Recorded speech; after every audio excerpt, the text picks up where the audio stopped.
Banco signifie à l'origine source d'eau rafraîchissante en langue ébriée. Devenu banco par déformation administrative, il ramène désormais à un trésor naturel, la forêt du Banco. La forêt du Banco a le mérite d'avoir survécu au phénomène de destruction des forêts. C'est pourquoi elle est classée parc national du Banco depuis le 31 octobre 1953. Situé en plein cœur de la ville d'Abidjan, le parc national du Banco s'étend sur une superficie de 3474 hectares. Il procure pluie et oxygène aux populations de la capitale économique depuis plus de 90 ans. La forêt du Banco, avec ses étendues primaires et secondaires, s'offre de façon généreuse au public.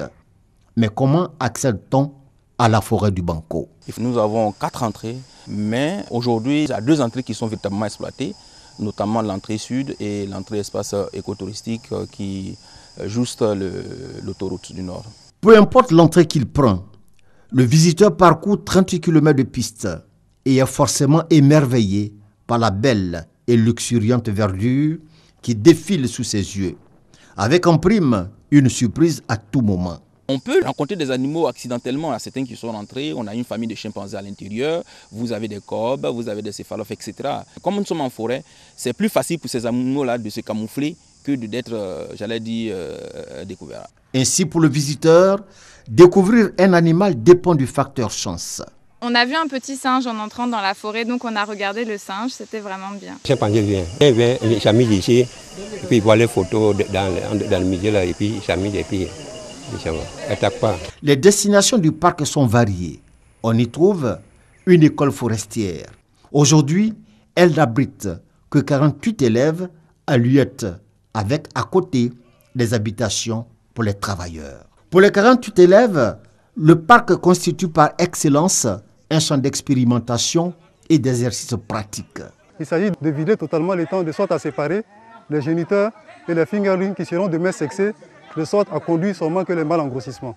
C'est l'objectif de l'exercice. Le parc national du Banco, c'est aussi des aires de pique-nique, des espaces de détente, des foyers de camping, une piscine traditionnelle en réfection, des images de 34 merveilles du monde, des arbres d'intérêt scientifique. Avec ses composantes, la forêt du Banco allie harmonieusement écotourisme, histoire, recherche et divertissement. Les usagers du parc national du Banco sont des familles, des amis, des collègues qui effectuent des visites d'agrément. Pour les établissements scolaires, le parc est aussi une opportunité de visite d'études. Depuis 5 ans, je suis le guide du parc national du Banco. J'apprends les élèves, généralement les visiteurs aussi, les touristes, l'importance du parc national du Banco et aussi pourquoi cette forêt-là, elle est au cœur de la ville d'Abidjan. Montrer aussi également l'histoire de cette forêt-là, la faune sauvage qui se trouve dans le parc national du Banco. Après des heures d'inépuisables découvertes, bienvenue à la Maison de la Nature, un autre objet de curiosité.